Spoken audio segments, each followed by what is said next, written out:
በጣም ልናያቸውና ልናስተውላቸው የሚገቡ የተመራረጡ ሀሳቦችን ይዤላችሁ መጥቻለሁ። በዴቲንግ ታይም ላይ ሰዎች እነኝን ነገሮች ኢግኖር እያደረጉ በላይ ፍቅር ብቻ ያልሆነ ሁኔታ ውስጥ ከገቡ ከሰውነት ንክኪ ከዛም በኋላ ደግሞ ከፍ ሲል ከተጋቡ በኋላ አንዳንድ ሰዎች በትዳር ምርጫቸው ሲጸጸቱ የምናይባቸው ምክንያቶች እነኚህ ነጥቦችን ትኩረት ባለማድረግ ነው ማለት ነው። በዛሬ ፕሮግራማችን የምናየው በመጀመሪያ ዴቲንግ ላይ ልናያቸውና ልናስተውላቸው የሚገቡ ሀሳቦችን ይዤላችሁ መጥቻለሁ። ሰላም ጤና ይስጥልኝ ውድ የማርቲው ቤተሰቦች እንዴት ናችሁ? እኔ ፈጣሪ አምላክ የተመሰገነ ይሁን ሰላም ነኝ። እናንተም በያላችሁበት ሰላማችሁ ይብዛልኝ እያልኩ ቀጥታ ወደ ዕለቱ ፕሮግራም የማልፍ ይሆናል። በመጀመሪያ ደረጃ እንግዲህ ዴቲንግ በምናደርግበት ሰዓት ላይ ከዛ ሰው ጋር የት ቦታ መገናኘት እንዳለብን፣ ምን አይነት ልብስ መልበስ እንዳለብን እንዲሁም ከዛ ጋር ተያይዞ ያሉ ነገሮችን ወደ መጨረሻ ላይ አነሳላችኋለሁ። ምን አይነት ቦታ እንዲሁም ደግሞ ምን አይነት አቀራረብ ቢኖረን ከዛ ሰው ጋር የበለጠ የመግባባት ሁኔታችንን ያሳምረዋል የሚለውን ወደ መጨረሻ ላይ የማነሳላችሁ ይሆናል። አሁን ግን መጀመሪያ ላይ በጣም ትኩረት ሊሰጣቸው የሚገቡ ሀሳቦችን ነው የምናወራ የሚሆነው ማለት ነው። በመጀመሪያ ደረጃ እንግዲህ ከዛ ሰው ላይ ልናየው የሚገባ ነገር እሴቶቻችንን ወይም ይሄ አላደል መርሆቻችንን የማሳወቅ አውቀን የማሳወቅ ነገሩን መጀመሪያ ትኩረት ልንሰጥበት ይገባል ማለት ነው። ለምሳሌ በመጀመሪያ ደረጃ ልናየው የሚገባው ቫልዩዎቻችን ላይ ነው ማለት ከዛ ሰው ጋር የመጀመሪያ ዴት እናደርጋለን እያለን ሁለተኛ ሶስተኛ እያለን ደግሞ ለበለጠ ለመግባባት የምናደርጋቸው ነገሮች አሉ አይደል? ከዚህ ጋር ተያይዞ ግን የኔ እሴቶቼን ቫልዩዎቼን ወይም ደግሞ የኔ የሆኑ መርሆችን ለዛ ሰው በማውራት ሊሆን ይችላል በምንግባባበት ቀስ በቀስ ማሳወቅ አለብኝ። ወይም ደግሞ ያ ሰው ስለ ራሱ መርሆቹ ወይም ደግሞ ይሄ እሴቶቹ ቫልዩዎቹን በጨዋታ መካከል እያደረገ ሊነግረኝ ይገባል ማለት ነውና ከዚህ ጋር ተያይዞ መተዋወቅ ያለብን ስለ መንፈሳዊ ህይወታችን ሊሆን ይችላል፣ ስለ አመለካከታችን መመሳሰል ሊሆን ይችላል፣ ስለ ስራ፣ ስለ ባህላችን፣ ስለ ሃይማኖታችን። እነኚህ ነገሮች ኢግኖር የሚደረጉ ነገሮች መሆን የለባቸው። በመጀመሪያ ደረጃ እነኚህን ነገሮች በደንብ ማወቅ መነጋገር ያስፈልጋል። እነኚህን ስቴጆች በትክክል ሳንጠናና ወደ ሌላ ንክኪ መግባት በኋላ የተጣጣምን ሲመስለን እንዳልተጣጣምን ይገባንና ወደ መለያየት ጉዳይ ውስጥ እንገባለንና ይሄ የመጀመሪያው ቫልዩን ወይም ደግሞ ይሄ የኔ መርሆችን ወይም የሱ መርሄ የሚለውን ነገር መነጋገር እጅግ በጣም ያስፈልጋል ማለት ነውና በመጀመሪያ ቫልዩዎቻችንን እኔ አውቄ ማሳወቅ መቻል አለብኝ። እሱ የራሱን ቫልዩ አውቆ ተረድቶ ለኔ በሚገባኝ መንገድ ሊያስረዳኝ ይገባል ማለት ነውና ይሄ ቀላል ነገር ሊመስል ይችላል፣ ግን ቀላል ነገር አይደለም ማለት ነው። ሌላኛውና ሁለተኛው ነገር ደግሞ ያው መከባበር ነው። መከባበር እጅግ በጣም አስፈላጊ ነው። ለምሳሌ ያቺ ዴት እያደረካት ያለች ሴት በሁለተኛ ግንኙነት በሶስተኛ ግንኙነት ስትል በአንዴው ሰውን ያከብራል አያከብር የሚለውን ላናቅ እንችል ይሆናል። ግን ከዛ ሰው ጋር በሚኖረን መግባት መውጣት ካፌ ሊሆን ይችላል፣ ሬስቶራንት ሊሆን ይችላል፣ በምትገናኙበት ቦታ ወይም ደግሞ ሱቅ አካባቢ እየሄዳችሁ አንዳንድ ነገሮችን እየጎበኛችሁ ብቻ በአንድም በሌላ መንገድ ባላችሁ ግንኙነት መሀል ያ ሰውን ያከብራል አያከብርም የሚለውን ለማወቅ ከአነጋገሩ ከአንደበቱ ከሚወጣው ቃላቶች እንዲሁም ደግሞ ከሚያደርጋቸው አክሽኖች መረዳት እንችላለን ማለት ነው። በዛ ደረጃ ብዙም ከዛ ሰው ጋር ኖረን ያ ሰው ያከብራል አያከብረኝም የሚለውን ከማወቃችን በፊት በዚህ መንገድ ራሱ መለየት ይቻላልና የበለጠ ደግሞ መገናኘታችሁ እየጨመረ ሲሄድ መከባበራችሁንም በዛ መሀል ውስጥ ታዩበታላችሁ ማለት ነውና ይሄ መከባበር የሚባለው ነገር እንደ ተራ ልናየው አይገባም ማለት ነውና ይሄ ላንቺ ክብር ያለው ሰው ወይም ላንተ ክብር ያላት ሴት መሆኗን በደንብ ማወቅና ልብስ ያምንበት ከዛም በኋላ ወደሚቀጥለው ስቴጅ ብትጓዙ የተሻለ ይሆናል ማለት ነው። ሌላኛውና ሶስተኛው ነጥቤ ደግሞ የህይወት ግቦቻችሁ ወይም ደግሞ ይሄ ላይፍ ጎሎቻችሁ ምንድናቸው? ማለት ወደፊት ረጅም መንገድ ለመጓዝ ነው አይደል? ያችን ሴት ወደ ህይወት የጋበስካት ወይም አንቺ ከዛ ሰው ጋር ህይወትን ለመመስረት ረጅም ርቀት ለመጓዝ እስከሆነ ድረስ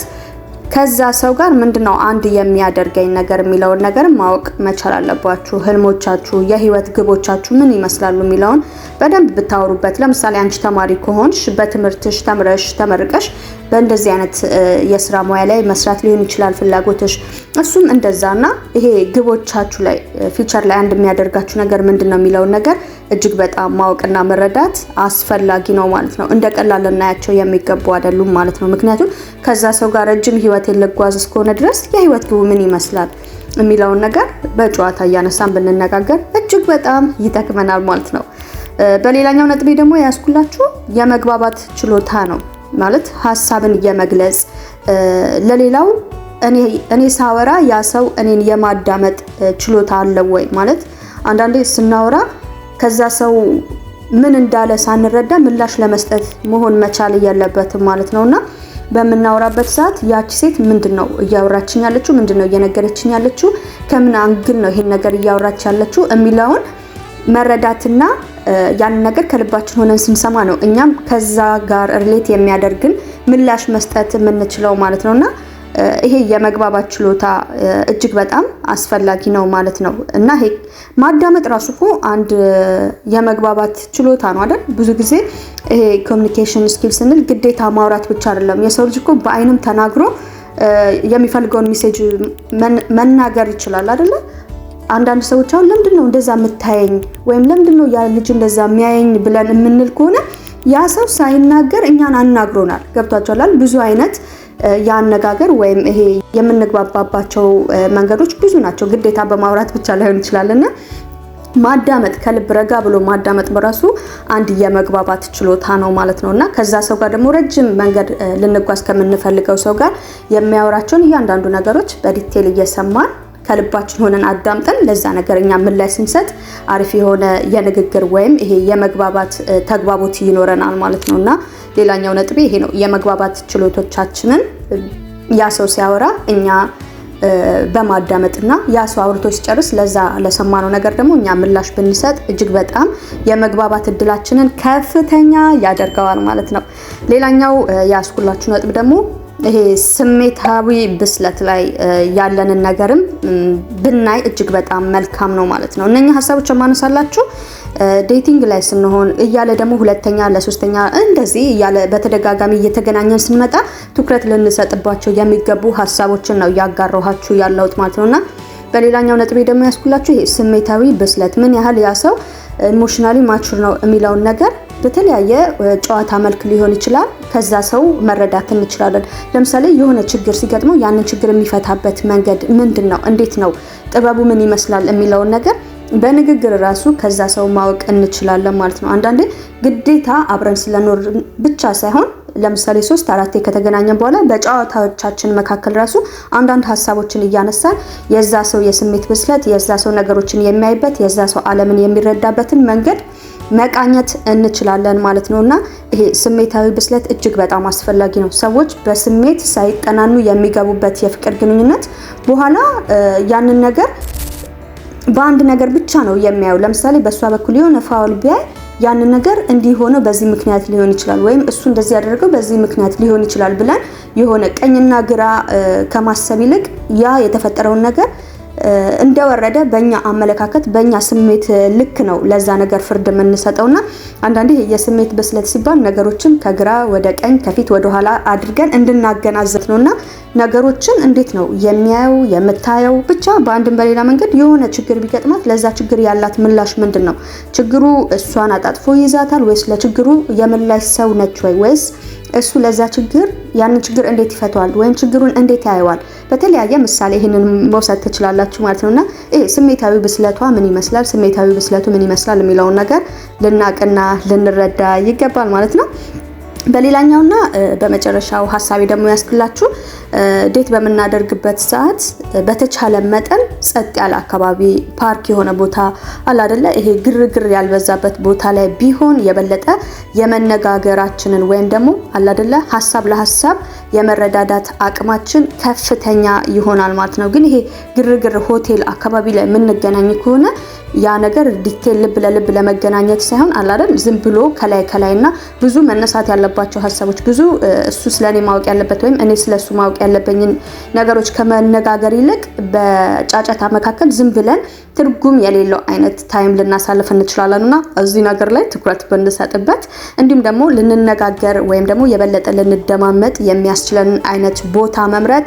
የራሱን የሆነ ሚና ይጫወታል ማለት ነው ለተግባቦታችን ስለዚህ እንደ ፓርክ አይነት አካባቢ ወይም ደግሞ አለ አይደለ እንደዚህ እዛ አካባቢ ላይ ለስለስ ያሉ ቦታዎች ላይ ብንሄድ እጅግ በጣም አስፈላጊ ነው ማለት ነው ሌላኛው ደግሞ ያው በተለይ ሴቶች በመጀመሪያ ዴቲንግ ላይ ያው አንዳንዴ በጣም ራሳችንን እናስውባለን ምናምን ብለን የሆነ እርብሽብሽ ያለ ሉክ ሊኖረን ይችላልና ከሰውነትሽ ጋር የሚሄድ አለባበስ ብትለብሺ እና ራስሽን ብትሆኚ በዛ ሰው ላይ የበለጠ የመተማመን ነገር ባንቺ ላይ እንዲታይ ታደርጊያለሽ ማለት ነውና ይሄ በጣም ራሳችንን ለማድመቅ ምናምን ብለን የሆነ አጓጉል የሆነ አለባበስ መልበስ ሊሆን ይችላል። ሜካፓችን ኦቨር የሆነ ሊሆን ይችላል። ጸጉር አያያዛችን ምናምን ነገርና ይሄ ነገር ነው ደስም ስለማይል በቃ ካንቺ ጋር የሚሄደውን ከአቋምሽ ጋር የሚሄደውን እና አለ አይደለ አሪፍ የሆነ ራስሽን የምታቀርቢበት መንገድ እጅግ በጣም በዛ ሰው ላይ ያለሽን ተቀባይነት ይጨምራል ማለት ነው። ራስን መሆን ብቻ በአጠቃላይና ይሄ በጣም ኦቨር የሆነ ራስን ዲኮሬት አለማድረግ ወይም ይሄ በጣም ኦቨር የሆነ ሜካፕ ብዙም ደስ ስለማይል ማለት ነውና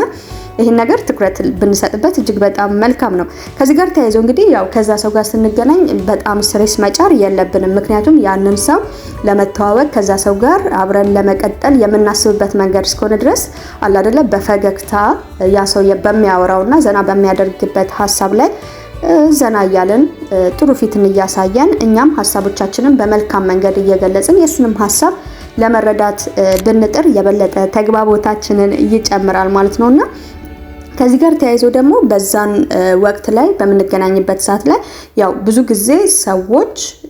ነገ አንድ ስለሚያደርጋቸው እና ስለ ልጅነት ጊዜያቸው ሊሆን ይችላል፣ ስለ ህልሞቻቸው ሊሆን ይችላል፣ ስለ እንደዚህ አይነት ነገር እያነሱ የበለጠ ጨዋታቸውን ያሳምርላቸዋል፣